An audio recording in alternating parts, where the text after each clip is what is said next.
Good morning friends. तो यहाँ पे सुबह हो चुकी है और सुबह होते ही सात्विक ना सबसे पहले अपनी गाड़ी चलाते हैं क्योंकि उसे ये गाड़ी बहुत ज़्यादा पसंद है। तो इन्होंने जब तक गाड़ी चलाई तब तक मैंने इनका नाश्ता बनाया और नाश्ता बनाने के बाद यहाँ मैंने दोनों बच्चों को ब्रेकफास्ट करा दिया है और उसके बाद अब वापस से ये लोग अपने खेल में लग गए हैं। तो यहाँ पे यशी के साथ थोड़ा सा मतलब बच्चों के साथ अच्छा समय बिताने के बाद फिर मैं लग गई अपने किचन के कामों में क्योंकि खाना भी बनाना था। तो फिर यहाँ पे क्या था, मैं अपने किचन में गई तो इन दोनों को खेलते हुए छोड़ के कि तुम लोग ये लोग जब तक खेल रहे थे तब तक मैं किचन में पहुँच गई और फटाफट की लंच की तैयारी। तो आज लंच में मैं बना रही हूँ दाल की टिक्की या जिसे दाल की दुल्हन भी कहते हैं। तो वो मैं कैसे बनाती हूँ वो चीज़ उसके लिए मैं एक अलग रेसिपी बना के डाल दूँगी, तो वो आप देख लेना बाद में। तो यहाँ बस नॉर्मल सी मैं अरहर की दाल बना रही हूँ। कोशिश करती हूँ कि मैं रोज़ दाल बनाऊँ बच्चों के लिए, कुछ ना कोई दाल अलग अलग दाल बनाती रहती हूँ। तो आज ना रोज़ दाल चावल बनाती हूँ दिन में मोस्टली, लेकिन आज मैंने सोचा कि दाल चावल ना बना के कुछ अलग बनाया जाए दाल के साथ। तो फिर मैंने बनाया दाल टिक्की भी कहते हैं जैसे। तो बस वही बनाया और ये मेरी फेवरेट है।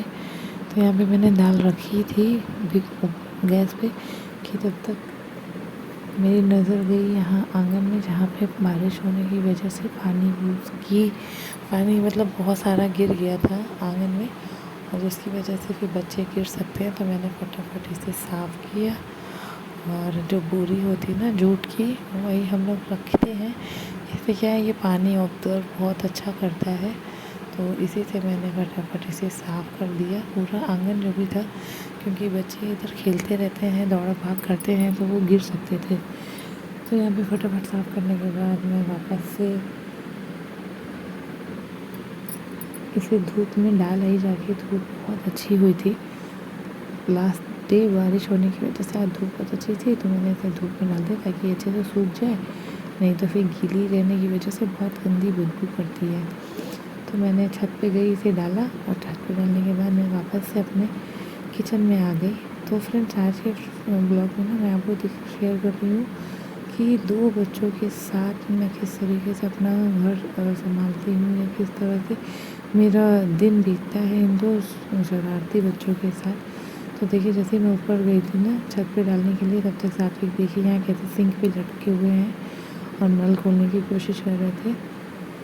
पानी खेलते रहते हैं तो इनको वापस से इनको लेके जाना कमरे में कि जाओ बेटा तुम खेलो जाके। तो मतलब कुछ ऐसा दिन होता है ना, बिना हाउस हेल्प के दोनों बच्चों को देखना, संभालना और घर के कामों को भी करना एकदम आसान नहीं है, बहुत ही ज़्यादा मुश्किल है। और बस यही आज मैं आप लोगों के साथ शेयर करने वाली हूँ। तो ये जो मैं आपके साथ शेयर कर रही हूँ ना, ये बस आप कह लो 10% ही है मैं आपके साथ शेयर कर रही हूँ। तो देखो मैं किचन में थी, जब तक खाना बनाई थी तब तक ये देखिए सारे चप्पल शू बैग उससे शू रैक से निकल के पूरे उस पर फैल गए हैं, उस पर इन्वर्टर पे रख दिए गए। और ये देखिए सारे कपड़े इधर फैला दिए इन्होंने, सात्विक ने, जो भी कपड़े थे। तो यहाँ पे फिर मैं बनाना दोनों बच्चों को बनाना दिया खाने के लिए, क्योंकि जब तक बनाना खा ले। और सात्विक क्या है ना, वो खुद नहीं खाते हैं, उनको खिलाना पड़ता है। और देखिए कैसे दोनों ही बच्चे, ये अलग ही इनका पंखे का ऑन ऑफ का बटन चलता रहता है। फैन ऑन करेंगे फिर ऑफ़ करेंगे, और एक उधर लटकी है और एक दूसरी खिड़की पे लटकी हुआ है।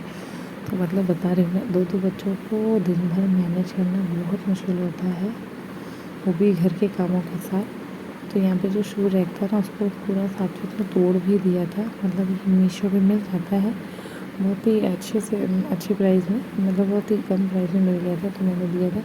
तो इसको ना थोड़ा मतलब होता है, उसको तोड़ भी दिया था सात्विक ने, इसको थोड़ा हिला।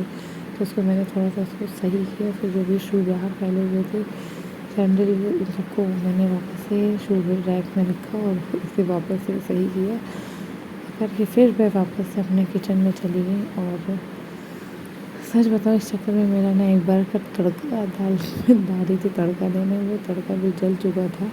ये मैंने दोबारा का फिर से प्याज भुना है और फिर मैंने यहाँ पे जो मैंने दाल टिक्की थी उसको मैंने फटाफट तड़का दिया, क्योंकि दोनों चीज़ों को देखना ना तो ऐसे ही होता है। थोड़ा टाइम मेरा और बच्चों को देखती हूँ, फिर आती हूँ किचन में काम करती हूँ, फिर देखती हूँ, फिर काम करती हूँ। तो इस तरीके से मेरा काम होता है। तो यहाँ पे फाइनली मेरा लंच जो था वो रेडी हो गया था। और यहाँ पे देखिए दोनों बच्चे ना साथ में ही खड़े खड़े थे, मतलब बार बार वो लोग किचन में आ जा रहे थे, तो उनको बार बार देखना होता है। तो जितनी भी मम्मियाँ हैं जो 2 बच्चों को हैंडल कर रही हैं ना, 2 बच्चों के साथ घर को भी, घर के कामों को भी, तो वो जानती होंगी कि कितना मुश्किल होता है। तो यहाँ पे खाना बनने के बाद मैंने जो भी बर्तन थे उनको खाली किया और फटाफट सब बर्तनों को धो लिया। तो जो भी था काम, मतलब किचन के काम थे वो मैंने पहले ख़त्म कर लिए सारे। और यहाँ पे बर्तन धुल के किचन मेरा जो था वो क्लीन हो चुका है। और यहाँ पे देखिए दोनों बच्चे रेडी खड़े हैं कि मम्मा मुझे नहला दो, क्योंकि मैं बच्चों को मॉर्निंग में नहीं नहलाती हूँ। और अब इन दोनों के नहाने का टाइम हो गया है, तो इन दोनों को फटाफट नहला दिया। उसके बाद देखो साथ में फिर से अपनी शैतानी में लग गए। और यहाँ पे तीनों लोगों ने नहा के बाद अब टाइम है हमारे लंच का। तो अब हम जा रहे हैं लंच करने। तो यहाँ पे ये मेरी प्लेट है और ये है यशी और सात्विक की प्लेट। तो यहाँ पे मैंने 1 गाजर और 1 टमाटर काटा है। कोशिश करती हूँ कि इनको कुछ ना कुछ सैलेड दूँ, भले ही ये खाएं या ना खाएं, कोई दिक्कत अलग है। वरना खाना तो नहीं खिलाना पड़ता है थोड़ा सा फोर्सफुली। तो यहाँ पे दोनों बच्चों को लंच कराया। लंच कराने के बाद फिर हम लोग गए, मतलब पूरा समझिए दिन के 3:30 बज चुका था मुझे फ्री होते होते सुबह का। फिर मतलब जब से जगती हूँ ना तब से फ्री होने में मुझे 3:30-4 बज जाता है शाम के। और यहाँ पे अब यशीना साथी को सुलाने की कोशिश कर रही थी। तो बस दैट्स इट फ्रेंड्स, यही मेरा है ब्लॉग। और जो मैंने आपको बस 10 to 20% ही मैं शेयर कर पाई हूँ। कितनी सारी चीज़ें ऐसी होती हैं जो मैं शूट ही नहीं कर पाती हूँ, रह जाता है। तो ये बस ये समझिए कि बहुत मुश्किल हो जाता है 2 बच्चे के साथ ये चीज़ों को भी, घर के कामों को भी करना। तो अगर फ्रेंड्स अच्छा लगा मेरा ब्लॉग तो चैनल को सब्सक्राइब, लाइक, शेयर करना बिल्कुल ना